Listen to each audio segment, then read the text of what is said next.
Hello viewers, आज हम लोग एनसीईआरटी क्लास 11 बायोलॉजी का चैप्टर 7 स्ट्रक्चरल ऑर्गेनाइजेशन इन एनिमल्स, इसका जो सेकंड टॉपिक है इस चैप्टर का ऑर्गन एंड ऑर्गन सिस्टम, इस टॉपिक को आज हम देखेंगे। लास्ट वीडियो पे हम लोगों ने इंट्रोडक्शन वाले टॉपिक को देखे थे, किस तरीके से इंट्रोडक्शन दिया गया इस चैप्टर का। और आज हम लोग इसका जो सेकंड टॉपिक है organ and organ system 7.1 organ and organ system, उसको आज हम लोग देखेंगे कि इधर पे क्या बोला गया।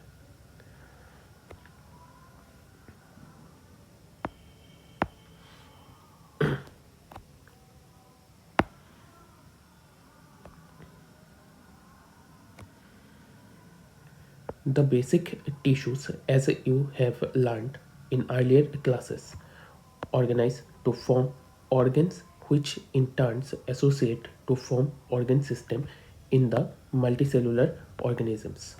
मल्टीसेलुलर ऑर्गेनिज्म पे टिश्यूज क्या करते हैं, ग्रुपिंग फॉर्म करते हैं और ग्रुपिंग होके ऑर्गन का फॉर्मेशन करते हैं। और ऑर्गन सारे एसोसिएशन होगा, ऑर्गन सारे का मतलब ऑर्गन का भी ग्रुपिंग होगा और ऑर्गन का ग्रुपिंग होके ऑर्गन सिस्टम मतलब reproductive system, digestive system, excretory system, ये सारे सिस्टम बनाने के लिए जो ऑर्गन का ग्रुपिंग, उसको ही हम बताएंगे ऑर्गन सिस्टम।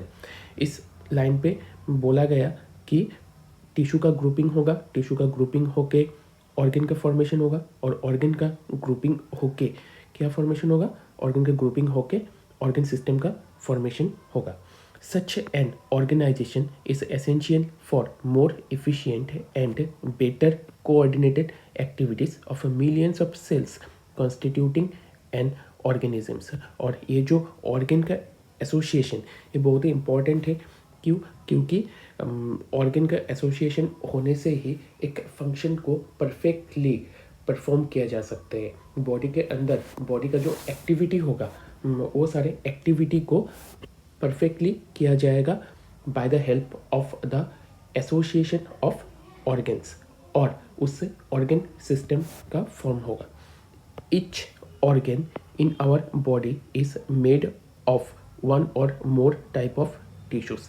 हम लोग के बॉडी पे जो जो ऑर्गन है वो सारे के सारे ऑर्गन क्या होगा, मोर टाइप ऑफ टिश्यू से उसका फॉर्मेशन होगा। मतलब एक ऑर्गन का फॉर्मेशन होने के लिए एक से ज़्यादा टिश्यू चाहिए, तो ऑर्गन का फॉर्मेशन एक से ज़्यादा टाइप की टिश्यू से होगा। और लास्ट वीडियो पे लास्ट जो टॉपिक इंट्रोडक्शन, उधर पे हम लोगों को मिला कि बॉडी पे 4 तरीके का टिश्यू पाए जाते हैं। टोटल 4 तरीके का टिश्यू है और 4 डिफरेंट टाइप्स का टिश्यू क्या करेगा, हेल्प करेगा एक ऑर्गन को फॉर्मेशन होने के लिए। किसी ऑर्गन पे एक टाइप का भी टिश्यू रह सकते हैं, किसी ऑर्गन पे 2 टाइप का भी टिश्यू ऑर्गन रह सकते हैं, या तो किसी ऑर्गन पे चारों का चारों टाइप का ही भी टिश्यू रह सकता है। For example, our heart consist of all the 4 types of tissues. लेकिन हम लोगों का जो हार्ट है एग्जाम्पल के हिसाब से लिया गया कि इस हार्ट पे चारों तरीके का टिश्यूज पाए जाते हैं। वो सारे टिश्यू क्या है, epithelial tissue, connective tissue, muscular tissue and neural tissue. Epithelial tissue, connective tissue, muscular tissue, neural tissue, ये सारे टिश्यू जो टाइप्स है, टिश्यू का टाइप, ये टिश्यू क्या करेगा, ऑर्गन का फॉर्म करेगा। और वो कौन सा ऑर्गन है, that is the heart. Heart को एग्जाम्पल लिया गया। इस तरीके से और भी बहुत सारे ऑर्गन हैं जहाँ पे चारों तरीके का ही टिश्यू पाए जाते हैं। We also notice after some careful study that the complexity in organ and organ systems displays certain discernible trend. This discernible trend is called evolutionary trend. You will study the details in class 12. हम लोगों को ये भी मिला careful study के बाद कि ये जो ऑर्गन है और ऑर्गन सिस्टम जो है ये क्या करते हैं, एक इवोल्यूशनरी ट्रेंड्स को दिखा रहा है। मतलब इसका एक इवोल्यूशन आ रहा है, धीरे धीरे चेंजेस आ रहा है फ्रॉम जनरेशन आफ्टर जनरेशन। और इस इवोल्यूशनरी जो ट्रेंड है, इस ट्रेंड के बारे में मतलब किस तरीके से इवोल्यूशन होते हैं, इसको हम लोग क्लास 12 का जो एनसीईआरटी बायोलॉजी है उधर पे इवोल्यूशन वाला चैप्टर है, उस चैप्टर पे बहुत ही अच्छे तरीके से समझाया गया है। In this chapter, you are being introduced to morphology and anatomy of frog. इस चैप्टर पे हम लोगों को एक इंट्रोडक्शन मिलेगा और किसका वो इंट्रोडक्शन होगा फ्रॉग का मॉर्फोलॉजी और anatomy. Morphology means the external shape structure texture और जो एनाटॉमी है एनाटॉमी का मतलब होगा internal shape structure. Morphology refers to study of forms और external visible features. Morphology external जो visible features है जिस तरीके से कलर हो सकते हैं शेप हो सकते हैं ऑर्गन का उसको morphology बताया जाएगा. उसका स्टडी करना हम मॉर्फोलॉजी बताएंगे. मतलब सपोज ऐसा हो सकता है कि फ्रॉग का जो आई होगा eye is what it is sensory organ. Eye एक तो सेंसरी ऑर्गन है सेंस देते हैं. Eye is used for vision.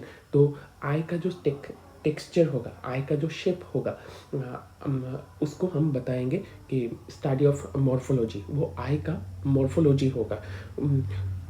In case of plants or microbes, the term morphology precisely means only this. In case of plants और microbes पे morphology का मतलब पूरा बॉडी को ही समझाया जाता है. पर्टिकुलर कोई ऑर्गन को समझाया नहीं जाएगा कि ऑर्गन का एक्सटर्नल स्ट्रक्चर कैसा है, ऐसा नहीं. मॉर्फोलॉजी का मतलब होगा पूरा body in case of plants and microbes. But in case of animals this refers to the external appearance of the organs or part of the body. लेकिन एनिमल पे ये जो मॉर्फोलॉजी है इसका मतलब ये होगा कि किसी ऑर्गन और बॉडी का कोई एक पार्ट उसका एक्सटर्नल स्ट्रक्चर के बारे में पढ़ना. The word anatomy conventionally is used for the study of morphology of internal organ in the animals. Anatomy का मतलब होगा कि जो इंटरनल ऑर्गन है उसका स्ट्रक्चर के बारे में पढ़ना, उसका शेप के बारे में पढ़ना, उसका फंक्शन के बारे में पढ़ना. You will learn the morphology and anatomy of a frog representing vertebrates. हम लोग इस चैप्टर पे फ्रॉग्स का जो मॉर्फोलॉजी होगा मतलब एक्सटर्नल स्ट्रक्चर और जो एनाटॉमी होगा इंटरनल स्ट्रक्चर दोनों के बारे में ही पढ़ेंगे. और फ्रॉग क्या करते हैं एक वर्टिब्रेट्स को रिप्रेजेंट करते हैं. वर्टिब्रेट्स मीन्स जिसके पास बैकबोन या वर्टिब्रल कॉलम प्रेजेंट रहते हैं और वर्टिब्रेट्स का ऑपोजिट होते हैं इनवर्टिब्रेट्स जिसके पास बैकबोन या वर्टिब्रल कॉलम एब्सेंट रहते हैं. मतलब फ्रॉग के पास वर्टिब्रल कॉलम है, फ्रॉग के पास बैकबोन है, इसीलिए फ्रॉग को वर्टिब्रेट्स बताया जाएगा. Okay, thank you so much viewers. आज इतना ही है. हम लोग धीरे धीरे एक के बाद एक टॉपिक को कवर करेंगे. आप लोग जुड़े रहिए और इस तरीके से हम लोग पूरा NCERT को लाइन बाय लाइन एक एक करके कंप्लीट करेंगे. Thank you so much.